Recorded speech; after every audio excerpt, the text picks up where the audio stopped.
So we are here with Peter Aziz, and he will do the Tethatu Shamanic Healing course in July.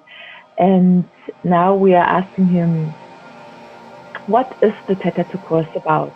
So on this course, we're basically taking the healing a little bit further than we've done before. We are using muscle tests to actually find where the imbalances are in the body, and then each one is traced back to some emotional cause.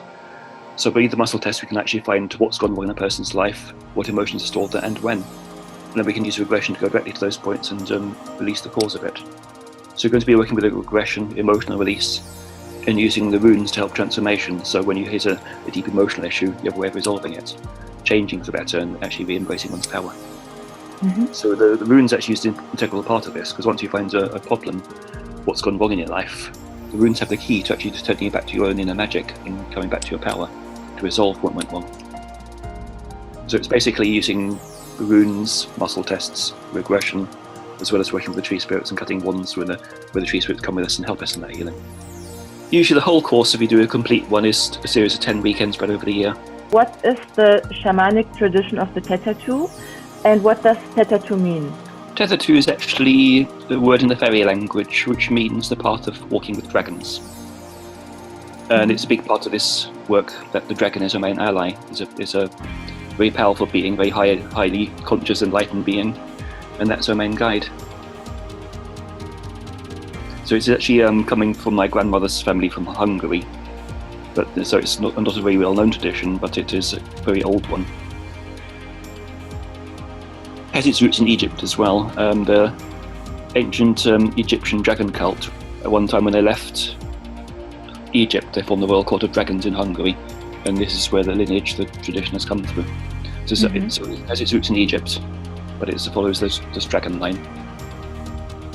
Why should somebody consider to do a shamanic healing course, especially the Tethatu course? Several reasons. First of all, to do any healing courses because they're interested in healing, either to heal themselves or because they are practicing healers and want to heal others better. But this one in particular is because it opens one's awareness of nature. A lot of people want to actually deepen their connection with nature and find out how to talk to the nature spirits and to the tree spirits and so on, and build that connection more because they feel a calling. And that's what this course is about. It's very much about working with the nature spirits, particularly the tree spirits first, and then we move on to it with the fairies and dragons as well, other elemental beings. Mm-hmm. And so a lot of people want to do it simply because they're called to nature and want to know how to connect more deeply with nature. It's an inherent knowledge that's within us all, but people have forgotten it. What I find when people do this work, they almost like they feel they're reminded rather than learning something new. It's something so natural to them that the world hasn't nurtured.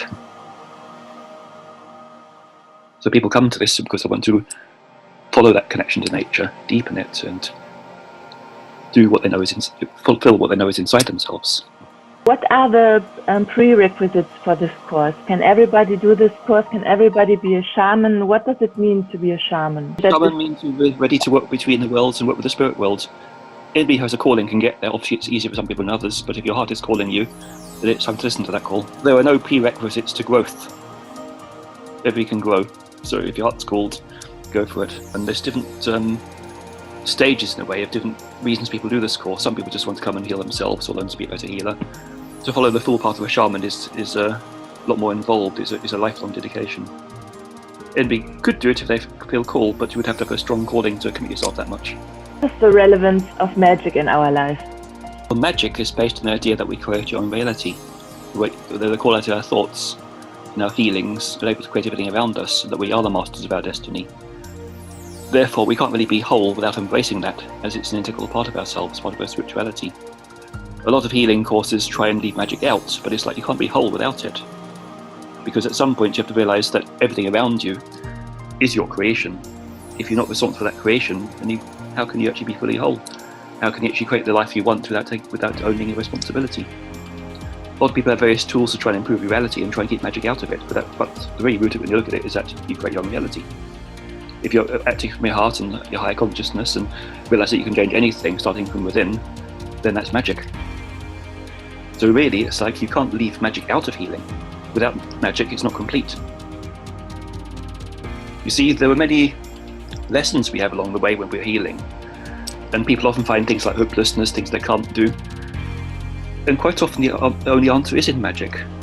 when you realize that you create your reality, there's nothing you can't do for yourself. It's not about changing other people, but in your own reality, when you're trying to build the life you want and change your life and change your health or whatever, there is the knowledge that you can do it. If you feel hopeless, there's usually other limited thoughts around, and it's like the answer to all is actually coming back to the awareness that you created. So everything becomes much easier and more direct and complete once you embrace the very fact that you are a magician. Okay.